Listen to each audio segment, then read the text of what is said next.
everybody. My name is Leslie Hubbard. I'm Assistant Director at the Salata Institute, and I'm so happy to see everybody here tonight. This is our first event of a series of 3 events this semester to do a spotlight on careers in climate and sustainability. And we're so excited here to have Tom Chappell here and his wife Kate join us as well. Just so fantastic. And for those of you who don't know too much about Tom's background, he has a special place in my heart because I'm an alum of the Divinity School, and so is Tom. Tom graduated with a master's in theological studies in 1991. And that was during your time as co-founder and CEO of Tom's of Maine, which he started with his wife in 1970. And he founded another company called Rambler's Way, which is one of the first certified organic wool clothing companies in America. Tom also wrote 2 books called The Soul of a Business and Managing Upside Down as well. And he now has a new venture called Tom Helps. And is bridging his spiritual journey and his background in sustainable business and a values-based approach to leadership and helping mentor the next generation. Thank you, Leslie. That's very complete. So we're so grateful to have Tom here, and please join me in a round of applause to him.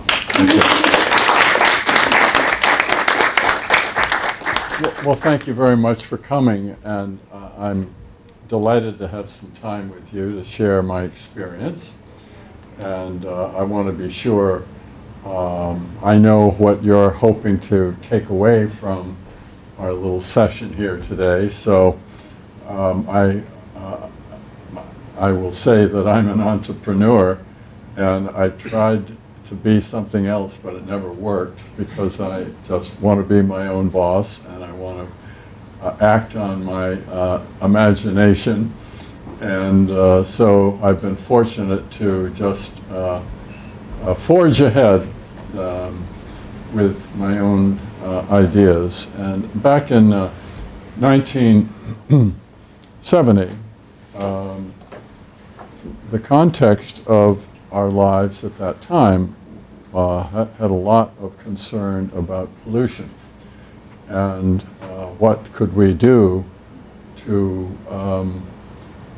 change it. And at that time, if you were at all interested in the environment, you either worked for the government or that was your only choice. Otherwise you worked in the corporate world, and the corporate world wasn't all that interested in environmental solutions back in 1970. So it sort of left a gap open of societal interests in finding ways to prevent a number of ways of doing business. Even dairies, for instance, you would think that making milk is a pretty honorable, natural thing, but in fact, to feed the cows, you've got the runoff of all the nitrates and phosphates from the fields that they're eating, grass and so forth. So rivers were getting polluted. And in my case, I had an eye-awakening experience of my father had a business interested in coming up with pollution abatements for wastewaters. And during my time with him, a couple of years with him, we visited a paper company in Maine that had solicited help from my father because his pollution ideas were getting known. And the problem of this particular paper company was that they were dumping 40 million gallons of process waste a day into the Androscoggin River. And by now, the river had no fish in it. It had become a sewer, and we worked on the effluent to see what we could do to help, but I could not believe a pollution problem of this scale. And so I became shocked in a way, and I asked myself how could I get involved in a solution, because I do like to think about solutions. And although there was nothing my idea was to make products that are phosphate-free, cleaning products, free of the items that were stimulating the growth of bacteria and robbing the water of oxygen, creating a eutrophication of ponds, lakes, and so forth. So it was a big issue. Very little moving on solutions, and I saw an opening for me to, in a very naive way, just decide to make cleaning products, personal care products, without the polluting ingredients. And so in 1970, we started, and we started with a $5,000 loan from a friend and made some products quickly and started to sell them to rather strange distribution outlets like the dairies again. And they were quick to take on these non-polluting products. They used them in their cleanup of their milk processing equipment every day. And so from there, circumstances happened so that I could create a consumer product that, again, was designed to a detergent that would clean clothes but not pollute the waters. In fact, it was a liquid laundry detergent called Clear Lake, and it came in a plastic returnable half-gallon container. I didn't like the idea of shipping a product in plastic, and so we made the container returnable through the postal system. So as you finished washing your clothes with Clear Lake, you gave this empty container to your post office, and it got sent back to my hometown, and I paid 25 cents to the post office to get this container. Well, you can imagine that the local post office was just inundated with these bottles that were stacking up along the walls and so forth, and it was really quite a sight. But I learned my first lesson about business in that experience, which is the product didn't work well enough. So no matter how grand your ideas are, or politically correct your ideas are, you better be darn sure the product works.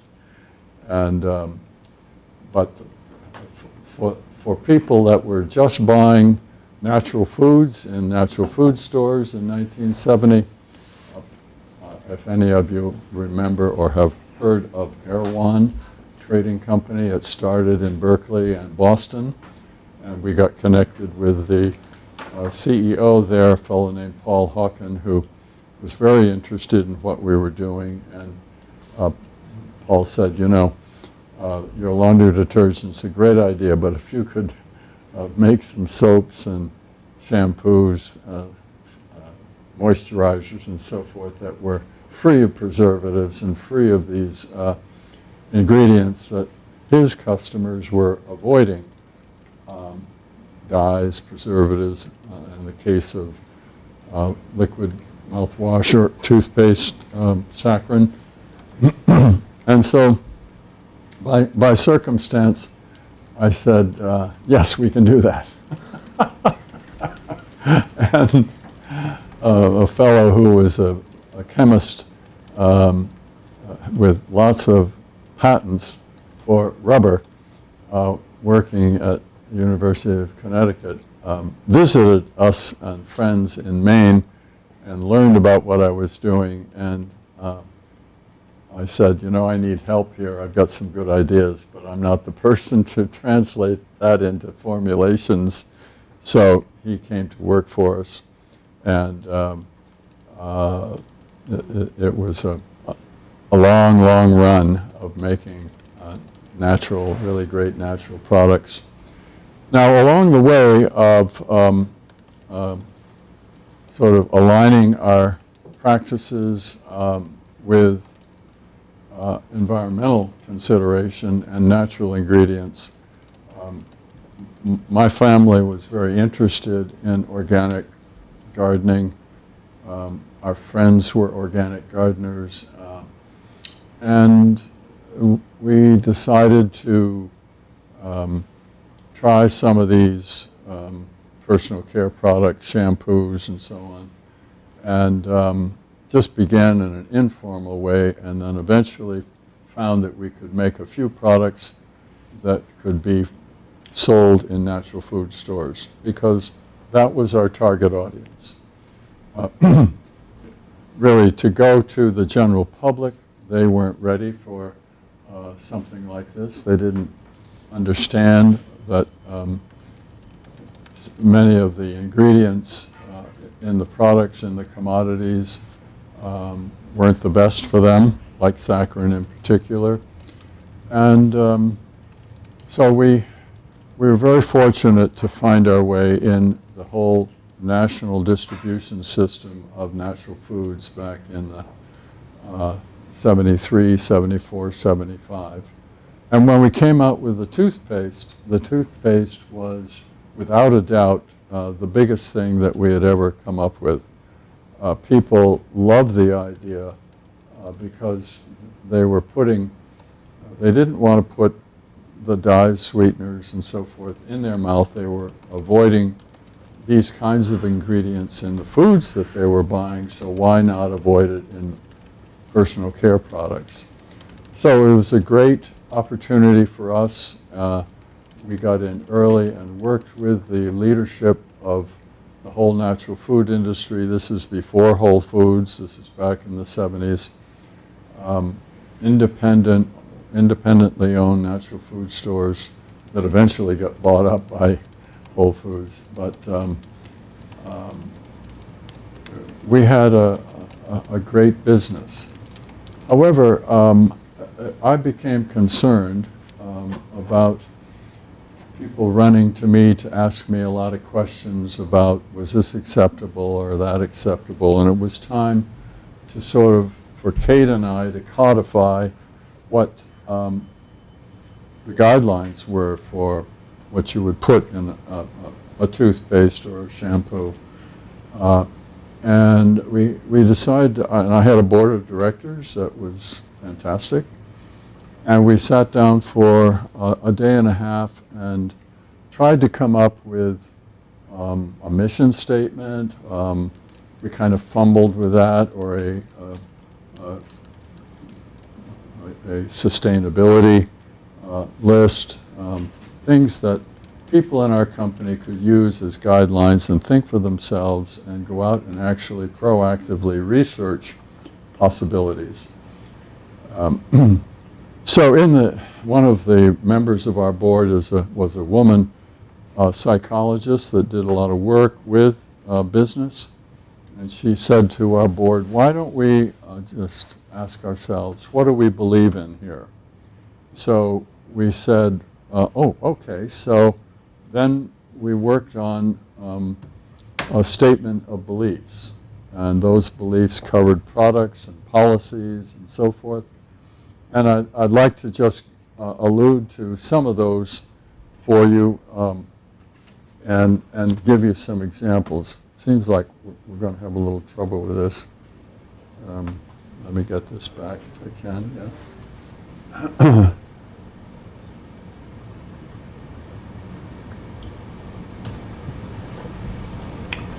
So we said, for instance, we believe that we can be financially successful while behaving in a socially responsible and environmentally responsible manner.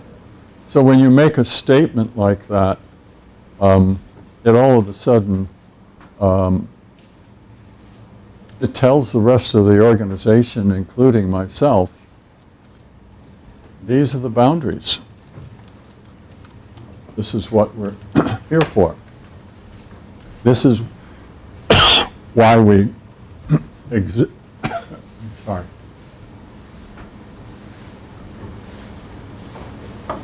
This is why we exist, is to use nature, celebrate nature, use the many gifts of the people that are working for us, and celebrate that, and draw upon what's natural and gifted to do the work. So for instance, we said, you can't read that up top, it says, we believe that both human beings and nature are inherently worthy and deserve our respect. Oh good, you've got another one on the wall, I didn't know about that. Thank you. So when you make a statement about the inherent worth of people, it certainly puts everyone on notice that we're not going to mistreat people, we're going to be sure the culture is one of respect.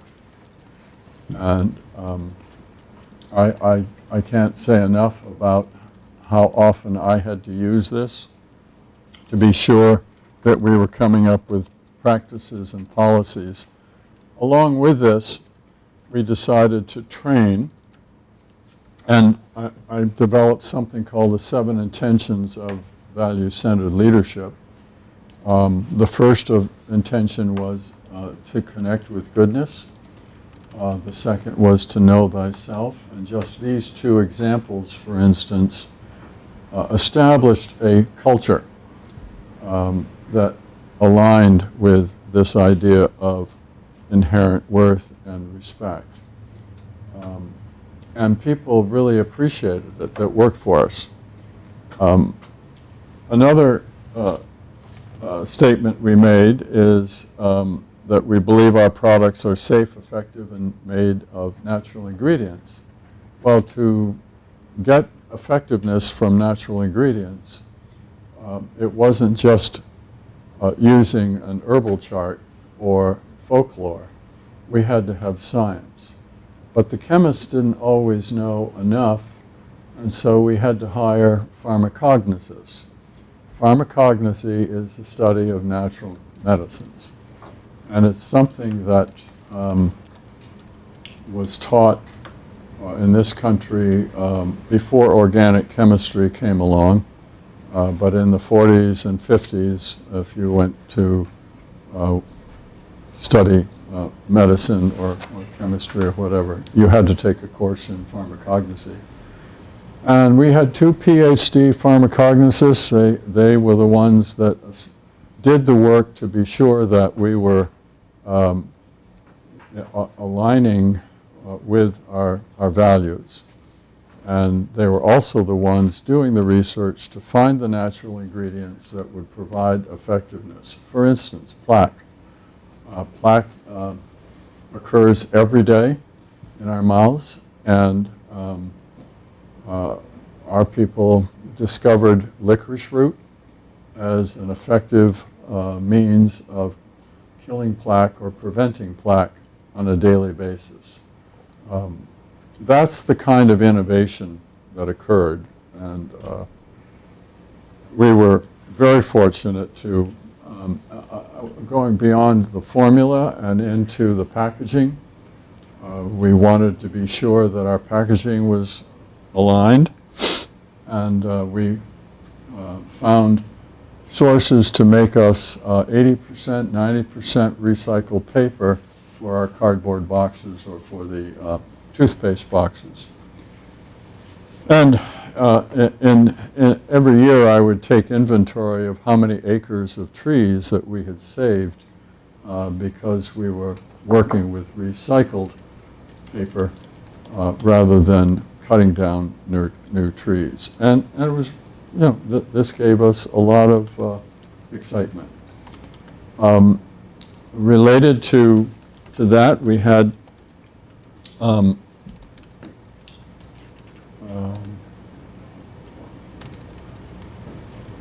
we had one of our, was to provide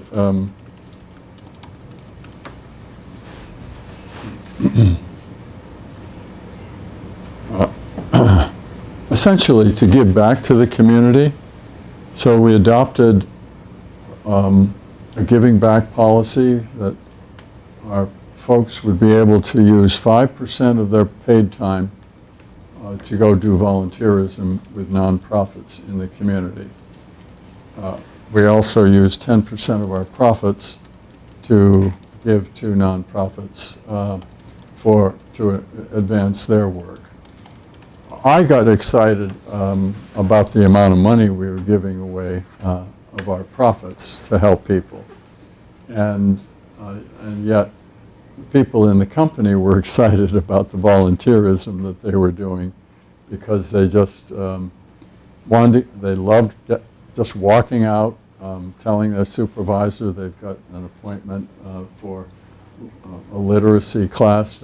Someone's teaching an adult how to read, or maybe cleaning up the Appalachian Trail. There were all kinds of things that we did to bring the whole idea of volunteerism into adding meaning to the work and becoming a part of the community. So there were times when we would run into conflicts with the government. For instance, when we had a natural fluoride that we used in our toothpaste, and the government decided that because we hadn't tested on rats, which was the protocol for efficacy, we would have to test on rats or pull the product off the shelf. Well, toothpaste was 50% of our business. And I just made it clear to them that that was not an option for us, but that my wife had worked with the University of Michigan on efficacy trials on human beings, and those tests were quite convincing, totally appropriate trials, and they didn't seem to feel that that was appropriate because it didn't fit their protocols. So that was a standoff. What do you do when your beliefs and your business that's been built on those beliefs goes against the government's requirement? What we did do is just, I was clear about not saying no. I kept saying this is not an option for Tom's of Maine. We cannot test on animals, because that was one of the reasons people bought our products. So with the help of an attorney and trips to Washington and providing the efficacy tests from the University of Michigan, we were able to not only convince the FDA that the product was safe and effective, but in fact we could proceed and continue. And after they gave us permission, all the other toothpaste companies lined up at the FDA and said, well, if Tom's of Maine can get this, why can't we get this? And so eventually it created a whole industry change of behavior. And that's what your values can do for you. In a related incident with efficacy tests with the American Dental Association, who required rat studies for efficacy tests, and we wanted the ADA seal of acceptance because our hygienists out there in the marketplace were turning our customers away from Tom's of Maine product and towards a ADA accepted toothpaste. And we were very fortunate, and again, standing our ground, working with the people at the American Dental Association. I would go to Chicago, where they were located, and it was this very, very jolly man who was the head of the department that controlled these decisions.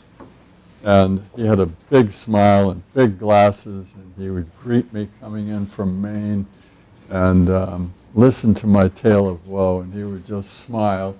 And we developed an unusually good relationship, even though he was my adversary. And eventually he said, well, I think you have proven yourself. The government allows this. We think your tests are good. And so we were the first toothpaste to get the American Dental Association seal of acceptance in the country. Natural. So there are moments when these values take away all the equivocation. Okay, we're not going to equivocate whether we're going to test on rats or not. We don't do it. And it builds a very value-centric culture. Now let's see where, it's a little hard for all of us to know where we are with this. Just give me a moment and I'll get us back on track. Okay. Now, what I'd like to do is, Tom's became a leader in the organic natural personal care product business. We were number one in toothpaste, mouthwash, soap, deodorant in the country of the natural brands, and we were on the shelves in supermarkets as well as being in the natural food stores. That was not an easy time when we wanted to expand our business, what we called expanding from the health committed customer to the health concerned customer. Or in simplest terms, the health food shoppers versus the supermarket shoppers. There were enough people shopping in supermarkets concerned about all they were reading and hearing about additives and preservatives and so forth, that if we could get on the shelves of the supermarkets, we thought we would be successful. And in fact, we were. So we grew our business tremendously across the country, getting into supermarkets and drugstores. We also grew our business with our natural food stores in spite of their concern that they would lose out. But I wanted to bring now some philosophy forward to reinforce these intuitive notions that we all had. And I became a student at Harvard Divinity School, hoping that I could figure out how to formalize a business more on goodness and profitability. So I ran into this fellow here. He was not alive, but his book called I and Thou was a bit of a really mind-blowing experience for me. Martin Buber said that the human mind is twofold. And what he meant by that is that on the one hand, we can be perceiving someone or an idea or concept, and as we are relating to that person, we are either thinking of that person as what they can do for us, the utility that they can provide. I don't know what to do about this, so we'll just have to work verbally.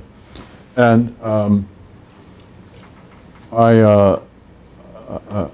so Buber says, you are thinking about that person in terms of their potential utility.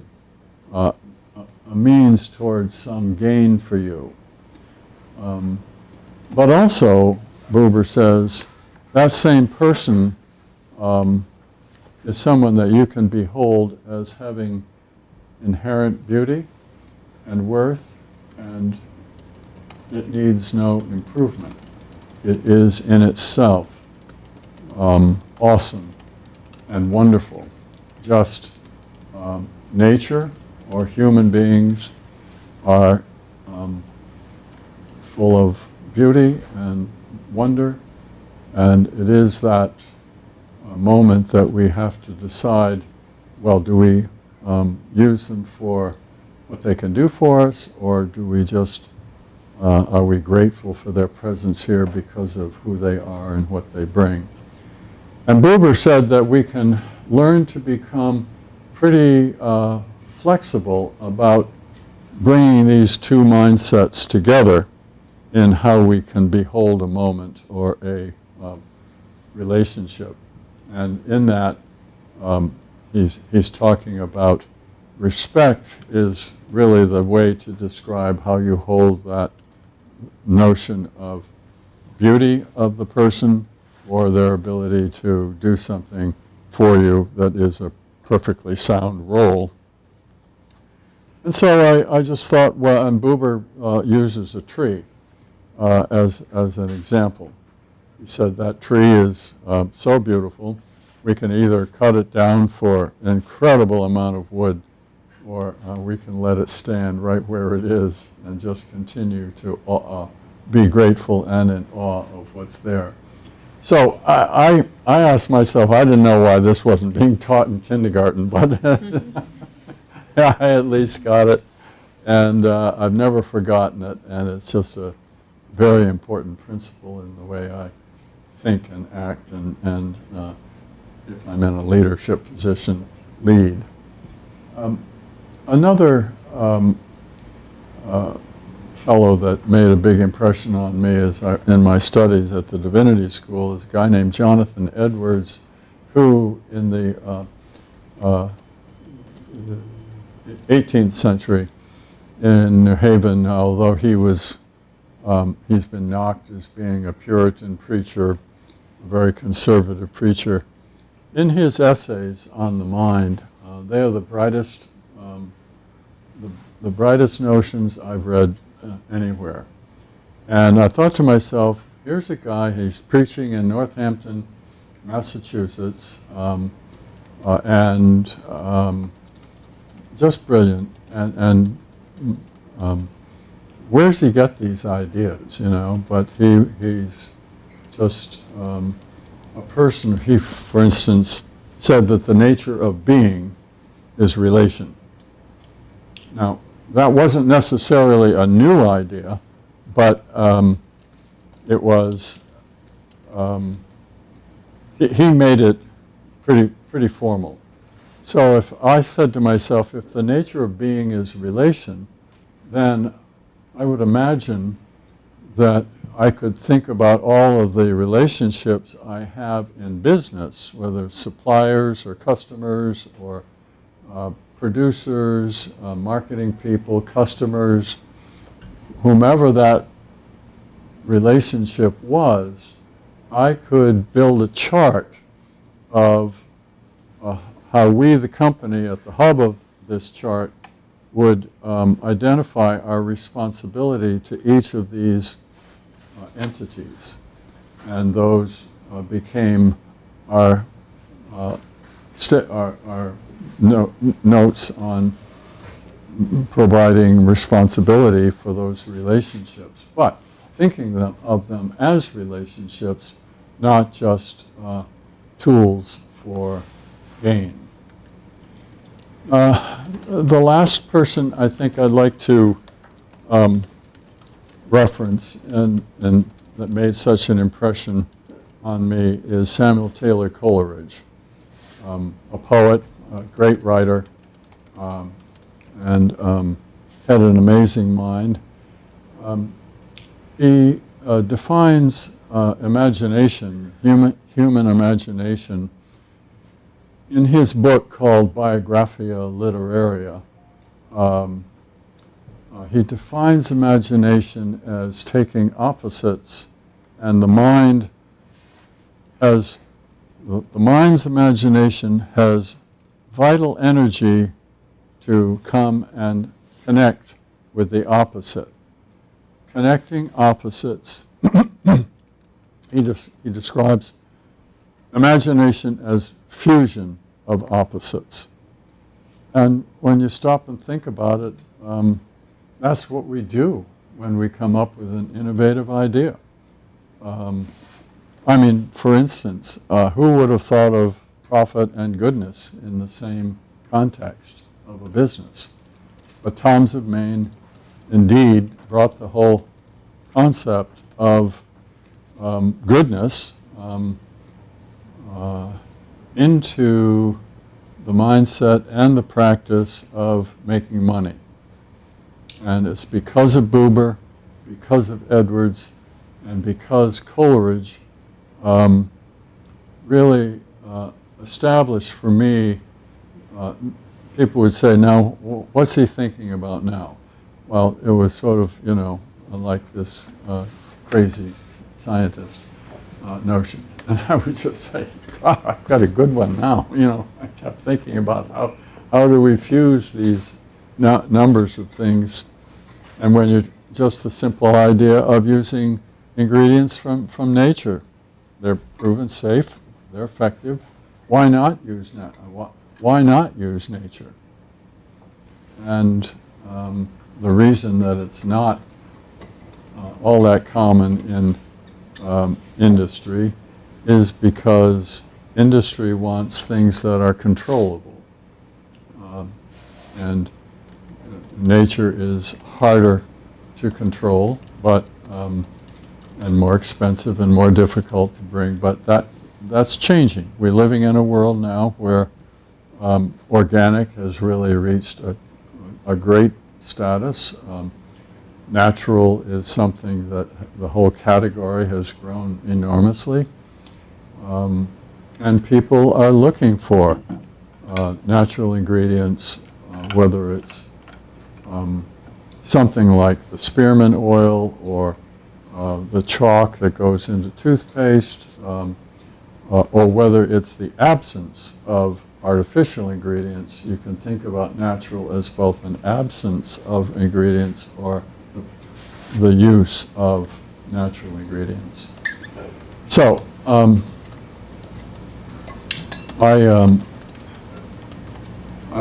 couldn't talk about all these things, but I got off. My board said, you go to, things are working really well while you're at Harvard Divinity School. They said, you keep going to Harvard and pray, and we'll run the business back here in Maine.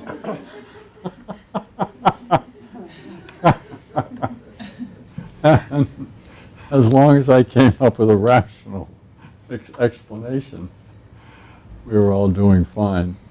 But the greatest compliment I've ever received in my work, it was from my mentor, a fellow named John Rockwell, who went to Harvard Business School. He worked at Booz Allen for a number of years and worked with small business. Particularly, he loved working with innovative companies. And John said to me at the moment that we were selling the company to Colgate, he said, Tom, you changed the strategy several times in the decades that I worked with you. But he said, not once did you change your values. And it's the way it is. It works. And everyone can, I mean, and if it's not what people want to be doing in that particular culture, they can leave. They can leave. We have one of the third intention in the 7 intentions is destiny. And it is a moment when people can say, well, is this my destiny to do this or not? Now, I want to do a time check. Are we ready to turn this back to some questions and answers? Sure. Yeah. Okay. Pictures? Yeah. Why don't you come up and Who can help? Tom, something else. Yeah, mommy's around. She's going.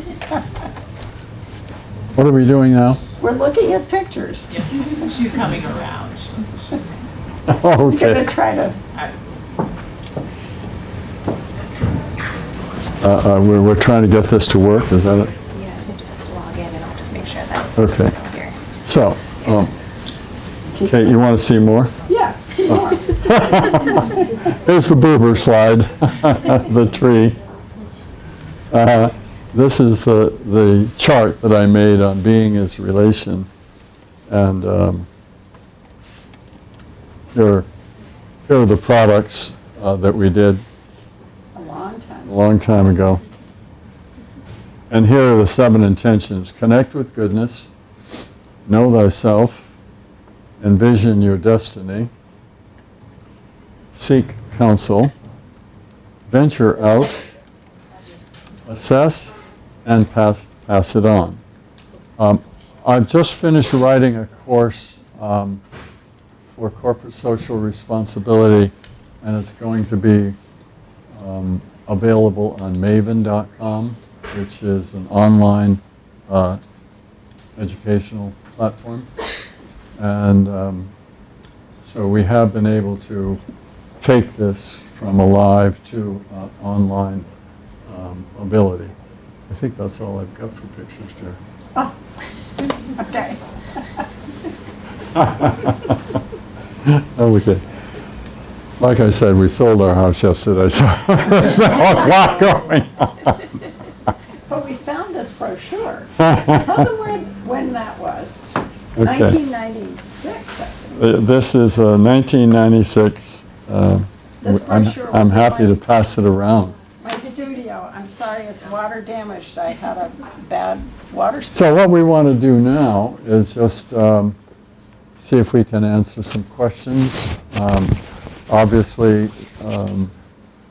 the amount of decades that I have been involved in business can't be reduced to a few minutes. So you probably have some questions that I didn't cover. Yes. What are some of the biggest misconceptions, I've worked in finance for 20 years, and so the ethos there is much more the Milton Friedman ethos, and I feel like I've rammed my head into a wall a few times. And so what have you seen in terms of change since the 70s? There's some, I was born in the 70s, so I do feel like I've seen some culture change over the years, but I'd love Well, there has been some, if you remember, or maybe you've heard that, people regarded the purpose of a corporation to maximize profitability for the shareholders. And I tell them that I don't use the word maximization, I use optimization. And by optimizing profitability while you're optimizing other values in the company, you're integrating them and making them all in this common good report that we're passing around here is just a great example of how we can do well and do good. But more precisely, the Toms of Maine success story is well known on Wall Street and is respected. And it's well known at the business school here and is respected. The truth is, you can make more money by releasing the potential and the goodness of human beings in the company because they're being honored, they work on teams more effectively, and that's what we want to do. The movement has, there's something called the B Corp, and the B Corp is on the right track with a lot of this. And corporations are lining up to become a B Corp. And I always felt that if I wanted to give 5% of our people's time away to the community, I had to have an answer for my bean counters. And my answer was, they leave here, they go do something for people in the community, and they come back more alive than when they went, because they're so grateful and so enthused of having helped someone else that volunteerism is a great plan. I had another mentor and a dear friend on my board named John Whitehead. John was a businessman in New York, very successful, and he said, Tom, I've known for a long time that better values build better value. So I think people are looking, I know, for instance, I mean, I'm having conversations with one professor in particular at the business school who's been on the divinity school board with me, and people are looking for ways to justify this notion of goodness in business, because you see, it's totally reasonable. You're asking the employee now to be a human being, not just a corporate entity. And it is in their humanness that they give you more than punching the clock. So the results are on the bottom line and in such things as loyalty, the rate at which people leave or don't leave.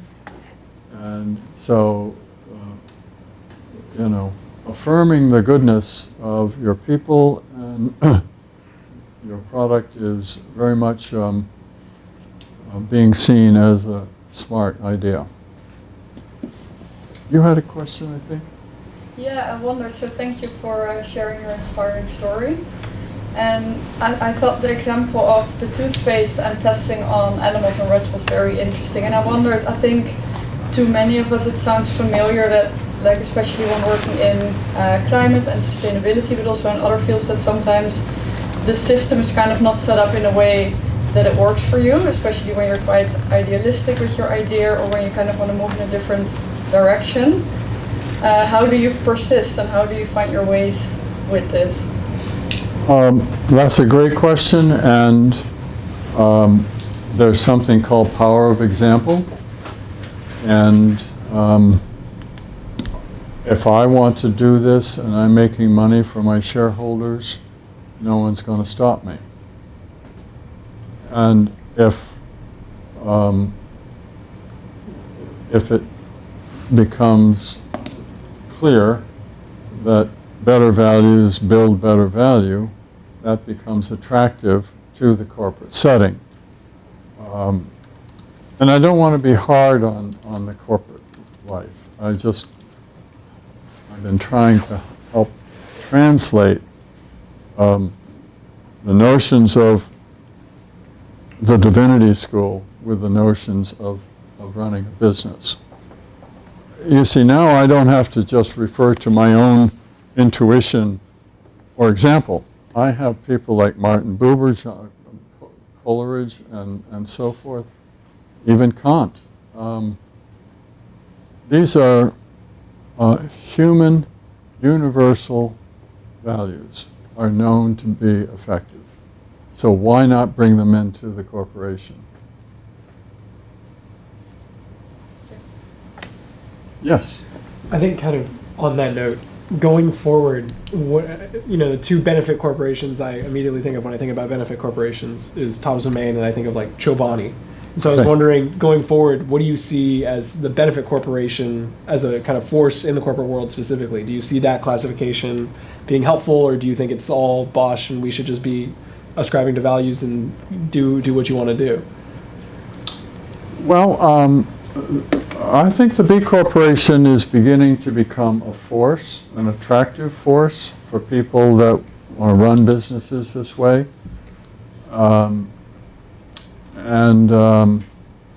That simply means they're committed, they believe in it, and there are more and more companies that are in that camp.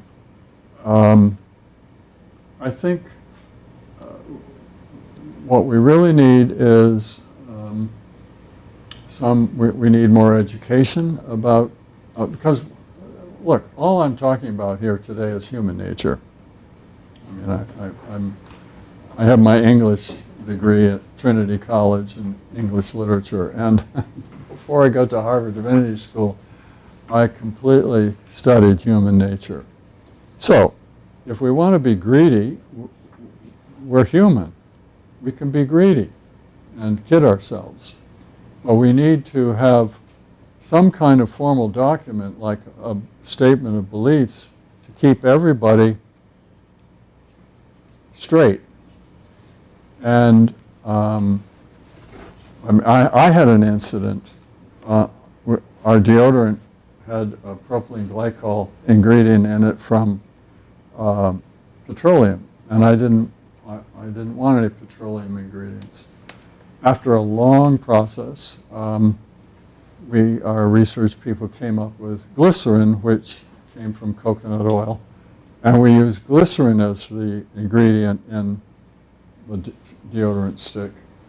And not long after we were putting this new product on the market, we started to get complaints that it wasn't lasting, that it wouldn't make it through the day before you would smell. And so I had my team around me in my office saying, we have to recall this product. It's not working. And I looked at them and I said, can't we just tell them to use it again in the afternoon?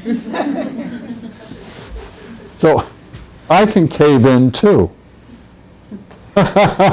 But my team kept me honest. So, I mean, you can build these things. The 7 intentions of value-centered leadership is about how you keep these things going. It's really, I'm sorry I didn't bring my book, but my book, Managing Upside Down. Yes? To build on this, so I've often seen well-meaning leaders who have good values and want to implement those values in the world and in the workplace.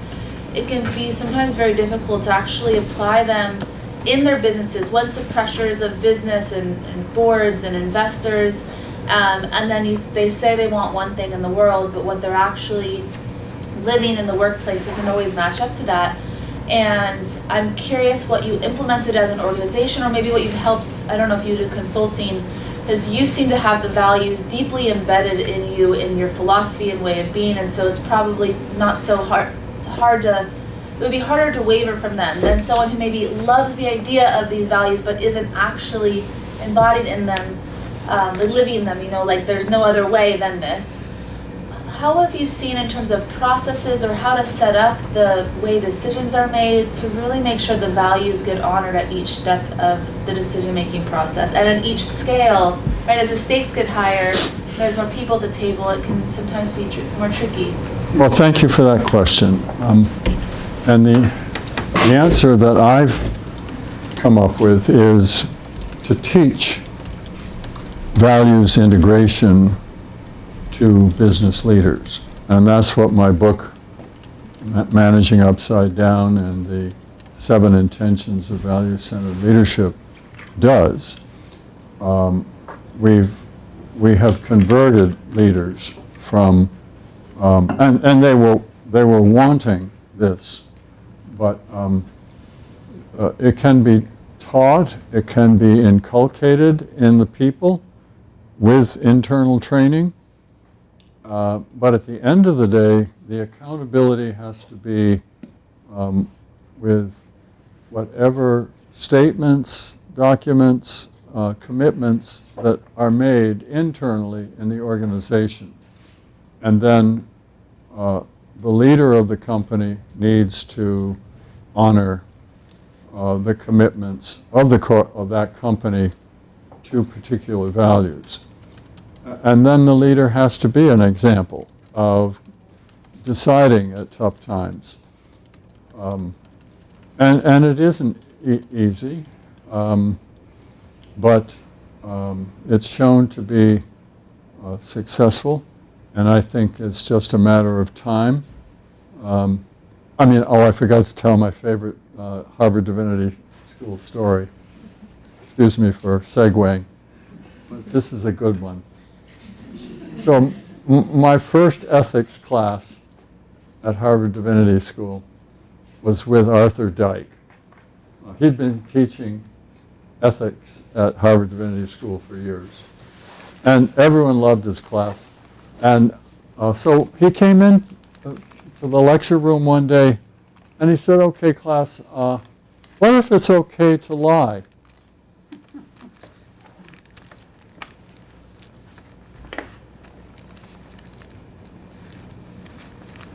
The same silence existed in the room.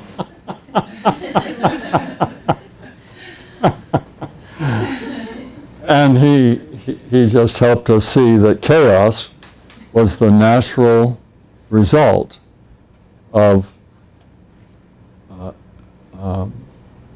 lying. And here we are. Look at what we've got today. I mean, I can't believe the amount of lying that goes on.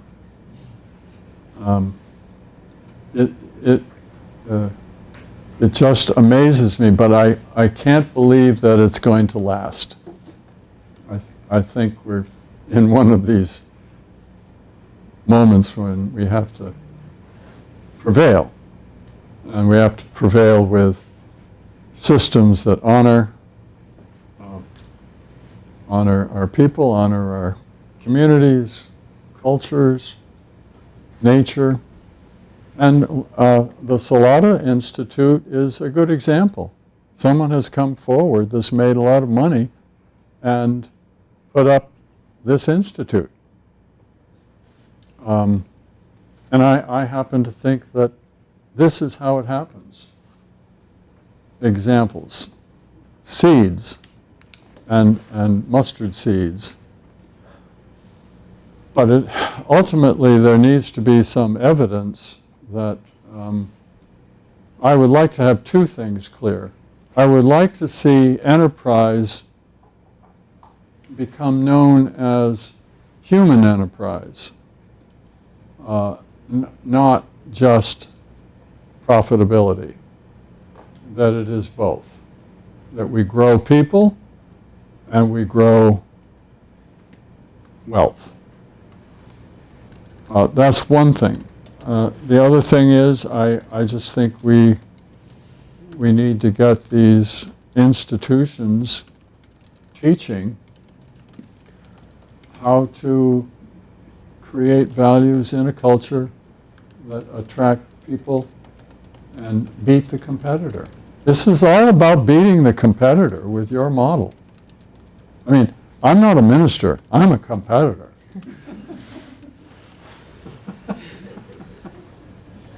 Yes. I think you're being way too modest about Tom's. I'm old enough, 70s and 80s also, where I think Tom's and Hanes and Garden of Eden and Apple and Eve, there were a handful of brands that really defined this category. I mean, now Whole Foods, everybody thinks like organic and natural is normal, but it was weird. It was a niche. And my parents were into that stuff, but they were weird. But they were weird. They were very, very weird. I'm very proud of it. But it was like Berkeley and Maine but I have two quick questions for you, which is I remember a crisis at Tom's. There were probably more than one, but I remember something that, and I'm in the business world, that came to my attention via the Wall Street Journal or something like that. And I don't remember how you handle it, and I thought it would be really interesting to hear that. And then number two, what are you doing now? You mentioned you've got a project now. I'd love to hear a little bit more about that. What was the crisis? It was big enough that it was in sort of business papers. Okay, well, we've erased that from our mind. Maybe the crisis, no, Tell me what you're doing now. I will. Someone was interviewing me, like a journalist. Said, well, we're in such a litigious world. You must know how to handle lawsuits all the time. And I said, I got to tell you, I've never been sued. And she looked at me like I was crazy. All that while, we were never sued. Now, what do I do now? Well,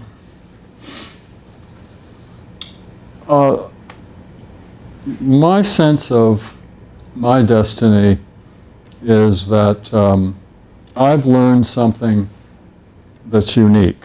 I have one foot in the knowledge base of religion and ethics, and I have another foot in the world of creating products and building a team and a company and making money. I think that, this idea of Maven with the online course is what I've been putting my time into. But it's very hard to attract people to come and improve yourself. But I'm just about to launch on that. Other than that, Mentioned Rambler or something? Rambler's Way. Yeah, they mentioned a couple of names at the beginning. Rambler's Way was a company I started after Tom's. We ran it created it from scratch, and the idea was to create woolen products, clothing products here in America, and make the whole process organic. I grew up in the textile business, so my father had his own textile company. So it's a highly polluting industry. Not to mention the dehumanizing of seamstresses in, Asia, but not just Asia, Sewing good work is very hard to do. My seamstresses are just great. I love them. They're so good, and they work so hard, and really made a fine product. Anyway, we make 100% merino, 100% organic wool products. When COVID hit, we were not in a position to handle digital marketing. I didn't know how to do that. We weren't in a position to really figure out how do you sell a t-shirt for less than $135. It's pretty hard. But the more people knew about wool, the more they wanted it, and the more they tried it. Our best practice would have been to give the shirt away and ask them to pay for it later, because it's so convincing. I have mine on today. This is my Rambler's Way 100% merino wool. But we were not able to cope with all the vagaries of change. So someone has bought the company, and they're still running the company, or run the products. They're using our way of doing business, and you can find Rambler's Way wool clothing online. But it was hard for me to let go of. But did I answer your question? I think so. Mm-hmm. Well, now, yes. I was wondering if you could speak to the selling process and kind of what that experience was like, and the letting go and moving on to something new. Selling, you mean selling the company? Selling Tom's, yeah. We, first of all, wanted to be sure our children were in on the question, because as they will tell you, Tom, we have 5 children, but they'll tell you there are 6 children. And the 6th child was Tom's of Maine at the dinner table. So we consulted them too. We needed to find a strategic partner who knew enough about oral care and wanted to carry on the values of the company. We interviewed 5 global brands, and I personally met with the CEO of Colgate. He's just a marvelous man. And I went to New York to talk to him. I said that I was interested in discussing a strategic partnership. And he said, well, I don't know what that is. He said, we occasionally buy companies, but we've made some bad choices. And so unless your market share is pretty solid, we probably aren't interested. And I said, well, our market share is 65%. Oh, 65% is just fine. Yes, we can talk about this. And I formed this wonderful relationship with Reuben Mark, who has such a great reputation on Wall Street. So with the help of John Whitehead, who I mentioned before, who was CEO of Goldman Sachs back in the 70s, he saw to it that the people that helped us talk with the right parties and negotiate, we were clearly, and the leadership team flew to Portland, met in a conference room like this in our law firm, and we told them all about our values, all about our values. And then the CEO of Colgate stood up and said, well, we have a PowerPoint too. And we just like to show that to you. So, okay. And so he puts the PowerPoint up and he said, we have certain values. And he said, number 1 is caring. I said, ooh, he's off to a good start here. Number 2 is teamwork. And number 3 is continuous improvement. And then as I got to know these people as human beings, I was very much aware that this is a family. These people are very close to one another, and they're very honorable. And so we just trusted them, and they've been well worth our trust, and they're doing a great job. They love Tom's of Maine. Tom's of Maine is in the plans for many a future endeavor, and so we're very, very grateful. Tom, I want to add something. Mm-hmm. They continue to keep the values that we articulated, that Tom's told you a little bit about. And they've actually extended some of the ideas. So in terms of packaging and the ingredients, they've kind of run with it. And they're still in our little town of Kennebunk. We live in Kennebunk, Maine. Our company was founded in Kennebunk, and it's still there, and they're still there. And they've really kept it as a subsidiary, but they're not trying to integrate it, or as they said, we're not trying to Colgatize you. We want you to be Tom's of Maine. And so that was the company's 3 times the size it was when we sold it. And they are number 1 in 221 countries. They're number 1 oral care in 221 countries around the world. And Tom's is right there, ready to be put in. It's doing very well.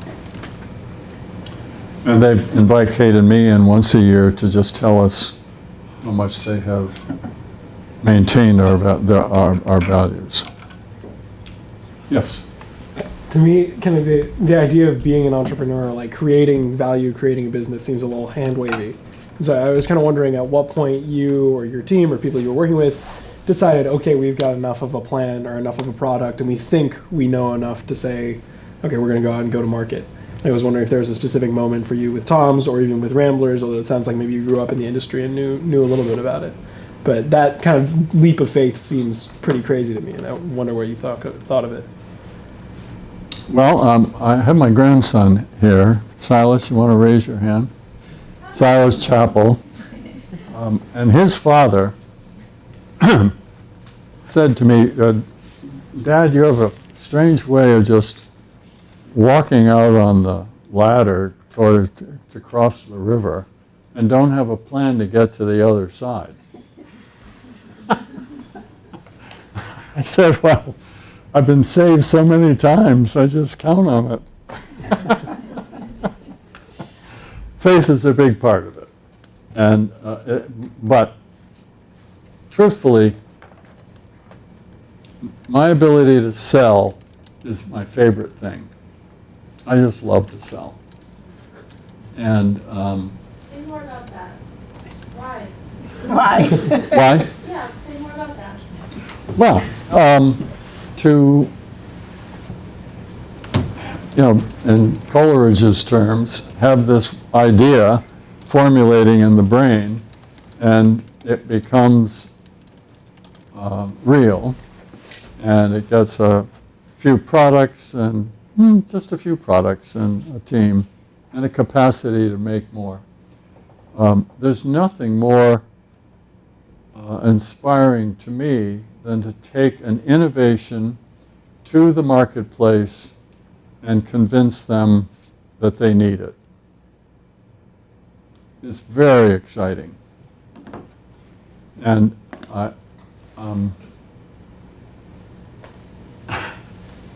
we're being recorded here. One morning I got up and said to Kate, I feel sorry for anybody that's going to say no to me today.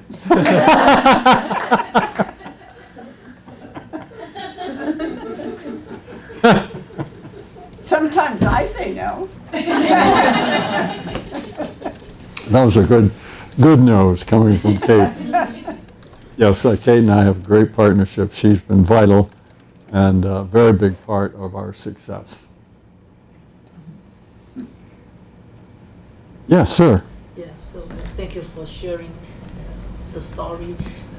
My question is, do you see any or some of the unmet needs that align with the spirituality of your mission statement that probably your grandson can help with? Do I see my grandson able to help with the mission? Unmet needs of service or products that align with your mission statement? We are so proud of our children and grandchildren. They are cut from the same cloth. No one in our family gets a paycheck. Everyone in our family has created a business or a profession of their own. My son Matt has started a great local restaurant, did a great job on that and sold it, and now he's repurposing vegetables from farmers to put into these wonderful mixtures of hummus type treats. And now he's working on a big idea, even bigger than that, which I can't say. But he's just doing it. He knows how to do it. They've grown up learning this, and the values are critical. I have my youngest son who has a grocery business in San Francisco called Luke's Local, and they are fabulously successful local grocery stores in San Francisco, and he's opening 2 more. And I have a daughter who is helping people who need, it's equine therapy. So horses to treat people to get their neurological system improved so that they can walk, talk, feel better about themselves, and grow up and become adults. It's a wonderful business. And then I have another daughter who is in the business with me at Ramblers Way, and she loves design, and she's in Charleston doing that kind of work. And then I have my oldest son who was helpful to us in our Tom's of Maine. He was very active at Tom's of Maine, and he is a singer-songwriter in San Francisco. Yes, sir. Yeah. So my question about the values. Do you think that these values can be embodied into big corporations? I mean, through regulations or through policy, like ESG reporting or sustainable finance or social impact investing. So, yes, I do think so, sir. And I see it happening.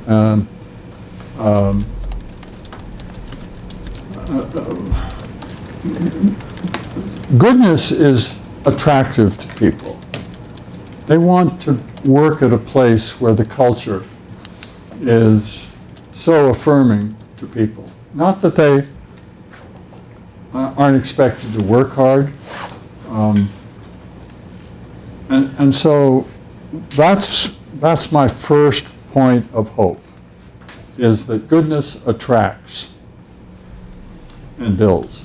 Secondly, the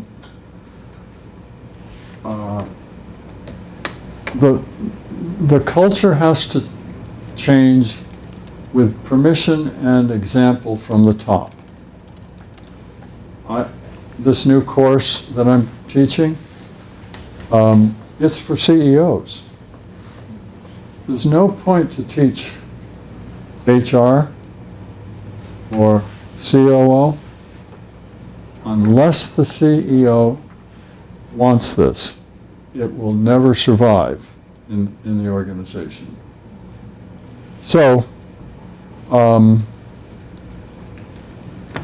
that's kind of where my work is right now. And Tom's of Maine is just a powerful example of how it works, because Colgate loves it. Colgate just loves it. And I at the annual meeting a year ago of Colgate, I got up to just make the point at the speaker, or the microphone. I said,